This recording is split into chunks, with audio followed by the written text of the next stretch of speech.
ఆధారపడింది ప్రభుత్వం. కేంద్రంలో ఈ పరిస్థితులు వస్తాయని ఎవరు ఊహించలేదు. ఎందుకంటే మోడీ గారు అబ్ కీ బార్ 400 పార్ అన్నాడు.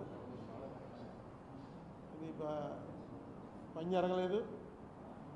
చివరికి ఆంధ్రప్రదేశ్లో వచ్చినటువంటి రిజల్ట్స్ మీదే ప్రధానంగా ఆధారపడి మోడీ గారు అక్కడ ప్రధానమంత్రి అయ్యే అవకాశం వచ్చింది. అందుకే ఆయన పార్లమెంట్లో మాట్లాడుతూ పక్కనే పవన్ కళ్యాణ్ని చూపించి ఏ పవన్ నహి ఆంధీ హై అన్నాడు. అంటే పవన్ అంటే గాలి, ఇది మామూలు గాలి కాదు, ఇది పెను తుఫాను. ఆంధీ అంటే తుఫాన్ కన్నా పెద్దది. ఉప్పెన్లు, మన దివిసీమ ఉప్పెన అలాంటిదన్నమాట. నిన్న కూడా పదవి స్వీకారంకి వచ్చినప్పుడు చిరంజీవిని పవన్ కళ్యాణ్ని కావలించుకుని ఫోటోలు అవి దిగాడు. కారణం ఏంటంటే పవన్ కళ్యాణ్ గారు చాలాసార్లు చెప్పారనుకోండి, ఆయన వెళ్ళి తాపత్రయపడకపోతే ఈ ఎలియన్స్ కుదిరేది కాదు. ఈ ఎలియన్స్ కుదరకపోయినా ఇక్కడ చంద్రబాబు నాయుడు పవన్ కళ్యాణ్కి వచ్చిన నష్టం ఏం లేదు. ఏమో ఇంకా బీజేపీతో లేకపోతే ఇంకా 1-2 సీట్లు పెరిగినేమో కూడాను. మోడీకి మాత్రం ఈ ఎలియన్స్ లేకపోతే ఏమోనో రిజల్ట్ వచ్చాక తెలిసింది. 293లో 21 తీసేస్తే ఒక్క సీట్ ఎక్స్ట్రాలో ఉంటాడు. 1-2 వచ్చిన వాళ్ళు దాదాపుగా 30 మంది దాటున్నారు. అసలు మోడీ గారు ప్రధానమంత్రి అయ్యేవాడా లేదా అని కూడా అనుమానం వస్తుంది. ఇక్కడ 3 పార్టీలు కలిసి పోటీ చేశాయి కాబట్టి మోడీ గారికి స్మూత్గా మళ్ళీ ప్రధానిగా పదవి స్వీకారం చేసే అవకాశం వచ్చింది.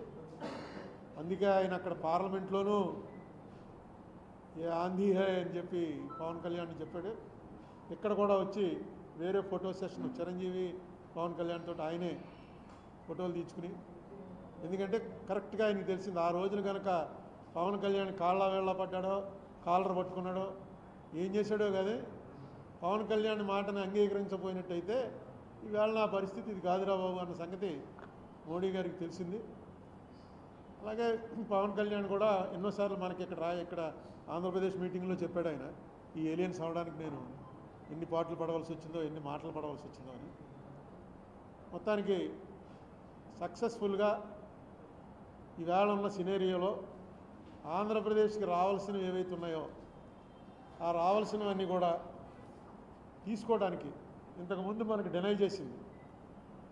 అన్నిట్లోకి చాలా దారుణంగా డినై చేసింది ఏంటంటే, విడిపోయిన వెంటనే చంద్రబాబు నాయుడు గారి ప్రభుత్వం సుమారు 30,000 కోట్ల రూపాయలు రెవెన్యూ డెఫిసిట్ మాకు వస్తుంది, అది ఇందులో కూడా పెట్టారు, యాక్ట్లో కూడా పెట్టారు అని చెప్పంటే దాన్ని 3,000కో 4,000కో కుదించేశారు.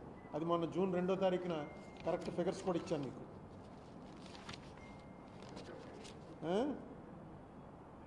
32,625 కోట్ల 25 లక్షల రూపాయలు ఏపీ గవర్నమెంట్ వారు అడిగితే లెక్కలేసి వాళ్ళు ఇచ్చింది 5,617 కోట్ల 89 లక్షలు ఇచ్చారు. ఇక అక్కడి నుంచి ప్రారంభమై ప్రతి దాంట్లోనూ కూడా